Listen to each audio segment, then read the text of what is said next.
Hello my dear students, कैसे हैं। आशा करता हूँ आप बिल्कुल ठीक होंगे और आपकी फैमिली में भी ठीक होंगे सारे लोग। और आपका जो एग्ज़ाम है बहुत अच्छी तरह से चल रहा होगा, अर्थात उसकी जो तैयारी है आपकी बहुत अच्छी आप तरह कर रहे होंगे। और मैं आपसे कहना चाहता हूँ, एक सब्जेक्ट नहीं बल्कि सभी सब्जेक्ट्स में आप अच्छी तरह से तैयारी करें। और फिजिक्स के लिए जो हम आप टॉप 20 का जो सीरीज चला रहे हैं उसमें 15 इम्पोर्टेंट क्वेश्चंस हो चुके हैं, डेरिवेशंस हो चुके हैं। आज मैं 16वां डेरिवेशन हम आपको बता रहे हैं, बहुत इंपॉर्टेंट है और पेपर में ज़रूर आएगा ये। तो आप निश्चित रूप से, कई दिनों से हम वीडियो किसी कारणवश नहीं बना पा रहे थे, लेकिन आज हम आपके लिए लेकर के हाजिर हैं। और जो स्टूडेंट्स पहली बार हमारे चैनल पे आ रहे हैं वो हमारे channel physics bye Ramesh sir the great physics वाला को आप सब्सक्राइब जरूर करें, साथियों को शेयर करें ताकि आपको नए नए वीडियो लगातार मिलते रहें। तो चलिए शुरू करते हैं। तो इसमें सबसे पहले जो प्रश्न आता है वो प्रश्न किस तरह से आता है। प्रश्न इस तरह से आता है, प्रश्न आता है समतल या केवल समतल तरंगाग्र या तरंगाग्र किसे कहते हैं, किसे कहते हैं, ये कितने प्रकार के होते हैं, और साथ ही में हाइगेंस का द्वितीयक तरंगाओं का सिद्धांत, हाइगेंस की द्वितीयक तरंगिकाओं का सिद्धांत बताइए तथा इस सिद्धांत के आधार पर प्रकाश के परावर्तन की व्याख्या कीजिए। ठीक है, प्रकाश के परावर्तन बहुत मोस्ट इम्पॉर्टेंट है, लेकिन इसका जो प्रकाश का अपवर्तन है वो भी कई बार आ चुका है। तो आप प्रकाश का अपवर्तन और परावर्तन दोनों अच्छी तरह से कर लेते हैं। हम आपको यहाँ पर प्रकाश का परावर्तन की व्याख्या बताएंगे। तो सबसे पहले बात आती है तरंगाग्र की।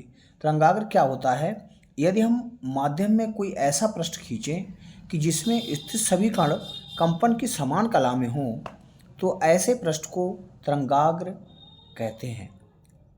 अब ये तरंगाग्र या समतल तरंगाग्र क्या होता है, देखिए जैसे ये पृष्ठ हमने खींच दिए, इसमें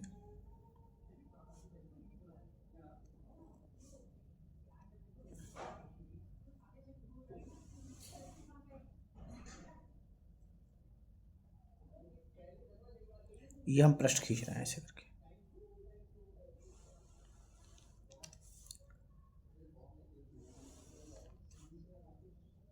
ये पृष्ठ खींच रहे हैं, देखो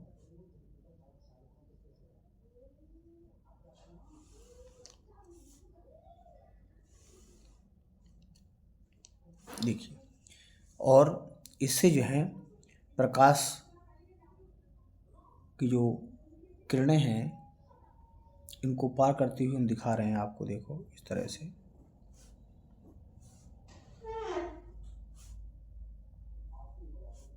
ये इस तरह से पृष्ठ को पार करती हुई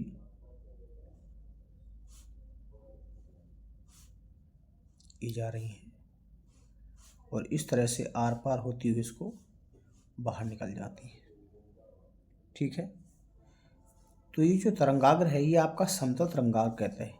समान कला में मतलब ये होता है कि इनके जो आयाम हैं, अर्थात जो कंपन करते हैं माध्यम के कण, वो उनके आयाम समान रहने चाहिए, तो वो समान कला में कहा जाता है। तो ये जब टकराते हैं इस पृष्ठ पर तो सब जगह जितने भी इनके कण हैं वो सब माध्यम में समान कला में कंपन करते हैं। और इस तरह जो खींचा गया जो समतल है, इस पर जो तरंगाग्र टकरा रहा है उसे हम समतल तरंगाग्र कहते हैं। समतल तरंगाग्र, ठीक है। तो इस तरह से ये हमने आपको समतल तरंगाग्र के बारे में आपको बता दिया। ये तो समतल तरंगाग्र एक हो गया। दूसरा होता है आपका गोलीय तरंगाग्र। क्या है? गोलीय तरंगाग्र। अब ये बनता कैसे? जब आपका प्रकाश स्रोत कैसा हो? प्रकाश स्रोत बिंदुवत हो। क्या हो? प्रकाश स्रोत बिंदुवत। आपने देखा हो जैसे टॉर्च है, टॉर्च का बल्ब हम जब जलाते हैं तो क्या है, एक फोकस सा आपको निकलता है इस तरह से, है ना। तो आप देखते हैं उसका जो बल्ब है छोटा सा बिंदुवत होता है, लेकिन फोकस बड़ा सा इस तरह से होता है। तो ठीक इसी तरह से कि जो तिरंगा आपका फोकस निकलता है वो समझ लीजिए क्या है, एक तरंगाग्र की फॉर्म में होता है, अर्थात वो गोलीय तरंगाग्र के रूप में होता है। तीसरा होता है आपका बेलनाकार तरंगाग्र। बेलनाकार तरंगाग्र। अब ये कैसे बनता है? इसके लिए क्या है, प्रकाश स्रोत जो है वो आपका रेखीय होना चाहिए, अर्थात इस टाइप से, अर्थात जो ट्यूबलाइट इस तरह से आप देखी होंगी इस टाइप से। तो ये आपका तरंगाग्र क्या होगा, इसके लिए आपका रेखीय प्रकाश स्रोत होना चाहिए।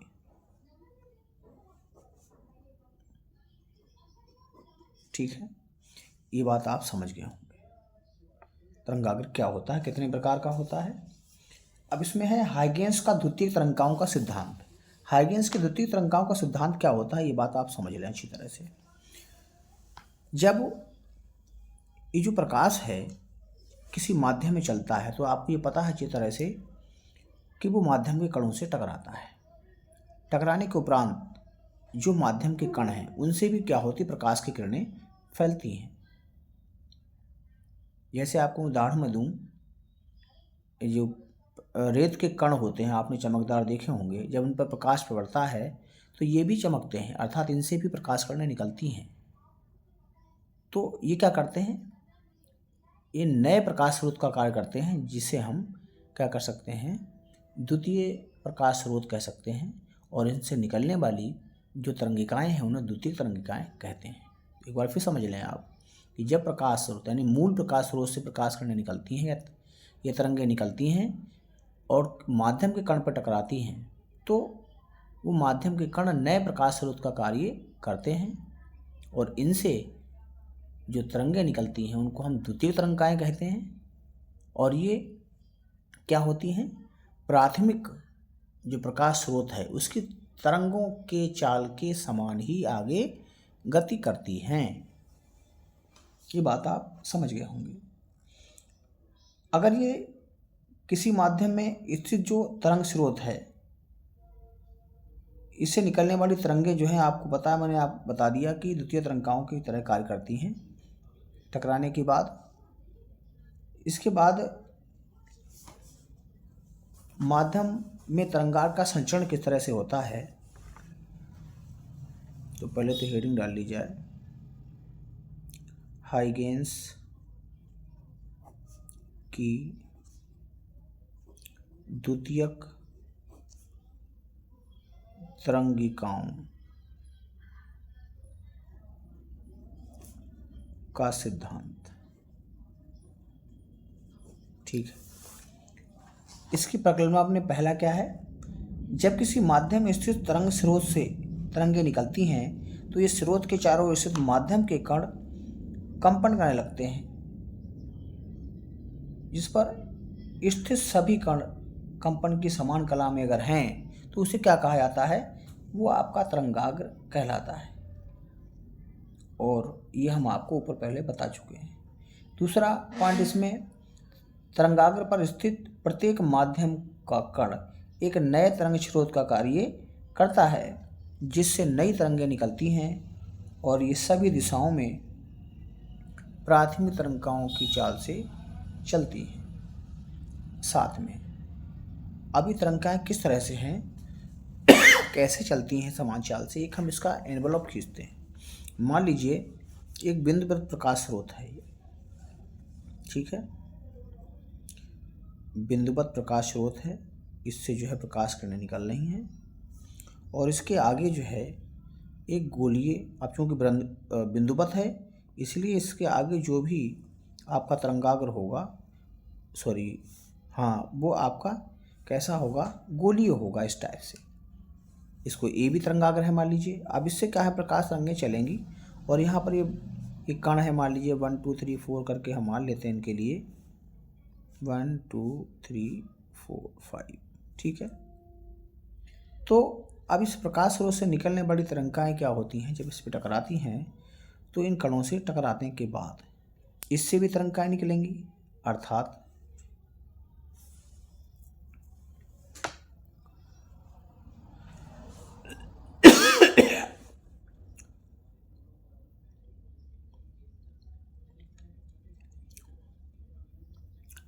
और हमने आपको ये बताया जब यहाँ से टकराएंगे तो इनसे भी तरंगाएं निकलेंगी और वो निकाय पहले तरंगाओं की चाल से ही आगे बढ़ती हैं। मान लीजिए क्या है, ये तरंगाएं यहाँ से जब निकलती हैं तो टी समय में v दूरी तय कर लेती हैं, स्मॉल t समय में v दूरी तय कर लेती हैं, अर्थात v चाल से चलती हैं। तो इनसे के द्वारा जो चलेगी दूरी होगी क्या होगी, चाल गुणा समय यानी bt दूरी जो चल लेंगी t समय में, bt दूरी के बराबर हम क्या करते हैं, त्रिज्या लेकर के इनके इस तरह से हम ये वृत्त इस तरह से खींच लेते हैं,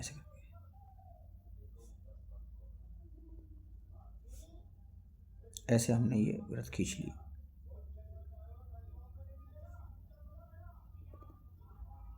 खींच ली। अब इनके जो वृत्त हैं इनको स्पर्श करता हुआ क्या करते हैं, एक चाप इस तरह से रेखा खींच लेते हैं, इसको हम a डैश b डैश, अर्थात कणों a 1 2 3 4 5 से निकलने वाली द्वितीय तरंगाएं जो हैं इस envelope a dash b dash पर टकराती हैं, अर्थात ये हमारा द्वितीयक एनवलप या नया एनवलप जो है वो आपका नया तरंगाग्र कहलाता है।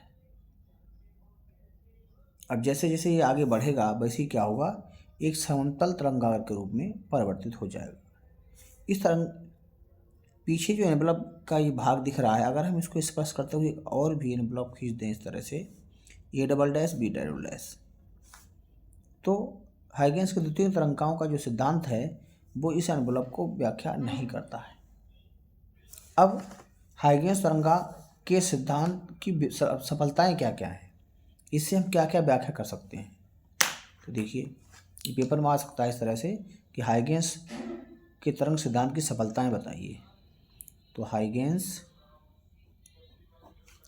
के तरंग सिद्धांत की सफलताएं, ठीक है। पहली सफलता क्या है, पहले उन्होंने बताया नंबर 1 में कि इस सिद्धांत के द्वारा प्रकाश के परावर्तन और अपवर्तन दोनों की व्याख्या कर सकते हैं। दूसरा क्या है, इस सिद्धांत के द्वारा व्यतिकरण तथा प्रकाश के विवर्तन की व्याख्या की जा सकती है। व्यतिकरण विवर्तन आप जानते हैं। तो पहली सफलता क्या मिली इनको, ये प्रकाश के अपवर्तन और परावर्तन के नियमों की व्याख्या कर सकते हैं। दूसरा क्या है, इस सिद्धांत के आधार पर प्रकाश के व्यतिकरण और प्रकाश के विवर्तन की व्याख्या की जा सकती है। अब इसकी विफलताएं क्या हैं, विफलताएं देखिए। विफलताएं आपकी क्या है इसमें, पहली विफलता यह है, इस सिद्धांत के द्वारा क्या है, जो प्रकाश है उसको अनुदैर्ध्य माना गया, जबकि जो ध्रुवण की क्रिया है उसमें प्रकाश ये सिद्ध किया जा चुका है कि प्रकाश क्या है, अनुदैर्ध्य ना होकर क्या है, अनुप्रस्थ होता है। अर्थात ये सिद्धांत जो है, जो अनुदैर्ध्य माना गया है कि भाई प्रकाश इस तरंग सिद्धांत हाइगेंस के तरंग सिद्धांत को क्या है, इसमें इसे प्रकाश को अनुदैर्ध्य माना गया है और ध्रुवण की व्याख्या में क्या है, प्रकाश को अनुप्रस्थ माना गया है, अर्थात ये जो है सिद्धांत ध्रुवण की व्याख्या नहीं कर पाया। नंबर 2, माइकलसन मोर्ले ने अपने प्रयोग में काल्पनिक माध्यम ईथर की उपस्थिति को सही नहीं माना। ठीक है। तीसरा है, इस सिद्धांत से प्रकाश विद्युत प्रभाव आदि की व्याख्या नहीं की जा सकती है। तो इस कारण क्या है, ये कुछ कारणों की व्याख्या नहीं कर पाया, इसलिए विफलताएं भी आपको हमने बता दी। इस तरह से आप ये समझ गए होंगे पूरा डिटेल। अब इस सिद्धांत के आधार पर हम प्रकाश के परावर्तन की व्याख्या कैसे कर सकते हैं, तो देखिए।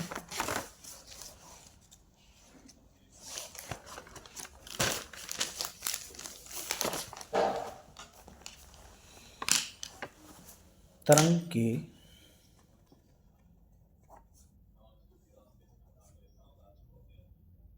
द्वितीयक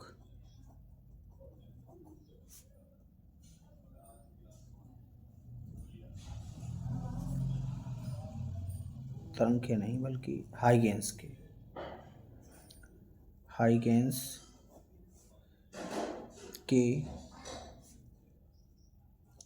द्वितीयक तरंगिकाओं के सिद्धांत से प्रकाश के परावर्तन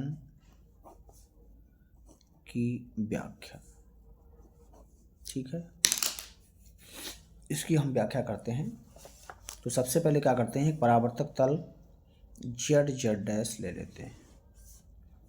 z क्या है, एक परावर्तक तल है। इस पर कोई AB तरंगाग्र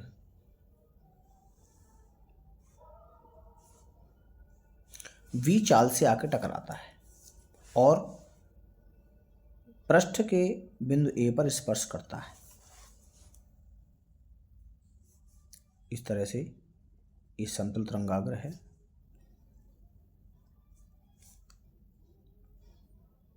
इस तरह से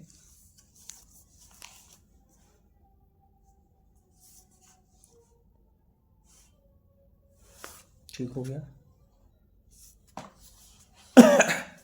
इससे जब टकराएगा यहाँ से, तो आपको पता समतल तरंगाग्र माध्यम के जिस बिंदु से टकराता है वहाँ से द्वितीय तरंगिकाएँ निकलती हैं, और इससे निकलने वाली द्वितीय तरंगिकाएँ जो हैं इस तरह से जितने समय में बिंदु V क्या है कहाँ पर पहुँच जाता है, A' पर पहुँचता है, ठीक उसी समय में बिंदु A से निकलने वाली द्वितीय तरंगिकाएँ बिंदु B' पर पहुँच जाती हैं। इस तरह से ये B' हो गया। ठीक है, इसके पूरा डिटेल हम आपको बताते हैं अच्छी तरह से। और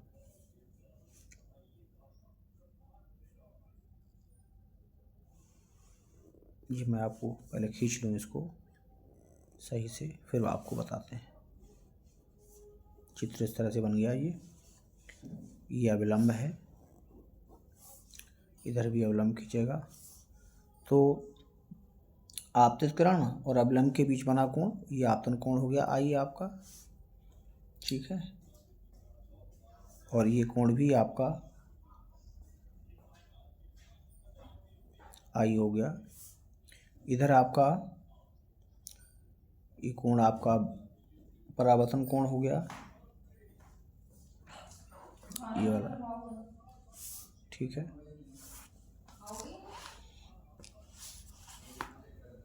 तो आप इस तरह से अच्छी तरह से समझ लें कि ये होता क्या है आखिर। माना कोई z क्या है, परावर्तक तल है जिस पर कोई तरंगाग्र AB तिरछा आकर के B चाल से टकराता है और बिंदु A पर स्पर्श करता है। माना बिंदु B पृष्ठ को बिंदु A' तक पहुंचने में t समय लगता है, बिंदु B को A' तक पहुंचने में स्मॉल t समय लगा। ठीक है, और तरंगाग्र जो है आप जानते हैं AB जैसे जैसे आगे बढ़ेगा वैसे क्या होगा, A और A' इसके बहुत सारे बिंदुओं से टकराएगा तो इनसे भी क्या होंगी, द्वितीय तरंगाएं आगे निकलेंगी और वो भी बी चाल से आगे की ओर बढ़ेंगी। अर्थात टी समय में बिंदु बी से बिंदु ए डैश तक पहुंचेंगी। अर्थात जितना समय क्या है यहाँ से यहाँ तक जाने में लगता है, उतना ही समय यहाँ से यहाँ तक जाने में लगता है। चाल समान है तो इनके द्वारा जो चली गई दूरियां हैं वो समान होंगी। अर्थात बी ए डैश बराबर B T, B A dash दूरी है, दूरी बराबर 4 गुना समय, और ये किसके बराबर है, ए बी डैश के बराबर है। ठीक है। अब आपको ये पता है अच्छी तरह से कि तरंगाग्र जब ए बी आगे की ओर ए और ए डैश के बीच में टकराएगा तो इनसे बहुत सारी तरंगाएं निकलती हैं। तो इसके लिए हम करते क्या हैं, ए बी डैश के बराबर क्या करते हैं, एक त्रिज्या लेकर के चाप खींच लेते हैं और बिंदु ए डैश से बिंदु बी को स्पर्श करता हुआ एक हम तल खींचते हैं, ए डैश बी डैश। जैसे ही तरंगाग्र क्या है, ए बी आगे की ओर ए डैश ए डैश के बीच में टकराता है, इनसे बहुत सारी द्वितीय तरंगाएं निकलेंगी और वो क्या करेंगी, ए डैश बी डैश को स्पर्श करेंगी। अर्थात ए डैश बी डैश क्या होगा, ए बी का परावर्तित तरंगाग्र कहलाता है। ठीक है। तो अब हम परावर्तन के नियम की व्याख्या करने के लिए हमें नियम दोनों प्रमाणित करने होंगे। पहला नियम आप जानते हैं, आपतित कण, परावर्तित कण और अवलंब तीनों एक ही तल में होते हैं। तो आप देख ही रहे हैं, यहाँ से देखो, आपतित कण हो गई, ये परावर्तित कण हो गई यहाँ से यहाँ तक, और अवलंब तीनों एक ही तल में है। ठीक है। यहाँ भी स्थिति वही है, ये आपतित कण हो गई, ये परावर्तित हो गई और ये अवलंब है। तो प्रथम नियम तो यहाँ से सिद्ध होता है। द्वितीय नियम क्या है, आपतन कोण और परावर्तन कोण आपस में बराबर होते हैं। इसके लिए हम सिद्ध कर लेते हैं। देखो कैसे, समकोण त्रिभुज ए बी ए डैश तथा A B dash A dash में क्या होगा, देखो साइन आई निकाल लीजिए। साइन आई बराबर क्या होता है, लंब बटे आधार। अब आई कोण के लिए ये त्रिभुज कौन सा लिया हमने, ए बी ए डैश। इस कोण के लिए भुजा आपकी लंब हो गई, ये 90 डिग्री का पहले से ही होता है क्योंकि तल पर जो प्रकाश किरण है वो लंबवत टकराती है। अच्छा, तो यहाँ से लंब होगा कितना, ए डैश बी ए डैश कर लो, बी ए डैश अपान में कर्ण क्या हो जाएगा, इसके सामने भुजा ए डैश हो गई। ठीक है। ऐसे ही क्या होगा, साइन आर देख लीजिए, तथा साइन आर बराबर, आर ये है आपका, ये लंब हो गया आपका कौन सा, ए बी डैश, और बटे में आपका क्या हो जाएगा, ए डैश नहीं ए डैश, ये वाला। इनको क्या करते हैं हम, अपॉन में कर लीजिए, साइन आई बटे में साइन आर बराबर, देखिए साइन आई की वैल्यू कितनी है, वी ए डैश अपान में ए डैश। अब ये करेंगे, इसका उल्टा हो जाएगा, ए डैश बटे में ए बी डैश, ये कट गया इससे। अब बी ए डैश और ए बी डैश का मान आपको पता बी टी के बराबर है, तो आपका क्या हो जाएगा, ये वी टी बटे में वी टी, ये कैंसिल हो जाएगा, एक बचेगा। तो साइन आई बराबर हो जाएगा साइन आर के। ठीक है। यहाँ से क्या करेंगे, साइन साइन यहाँ से छोड़ दीजिए, तो क्या हो जाएगा, आई बराबर आर के। अर्थात ये आपतन कोण हो गया आपका आई, ये आपका परावर्तन कोण आर। इस तरह से आपतन कोण परावर्तन कोण आपस में कैसे हो गए, बराबर हो गए। पहले हमने आपको बता ही दिया, क्या बताया था, आपतित कण, परावर्तित कण, अवलंब तीनों के बिंदु पर। यहाँ पर भी देखो, ये आपतित कण, परावर्तित कण, अवलंब तीनों एक ही बिंदु पर। तो ये क्या करता है, नियम सिद्धांत दोनों प्रकाश के नियमों की सत्यापन करता है।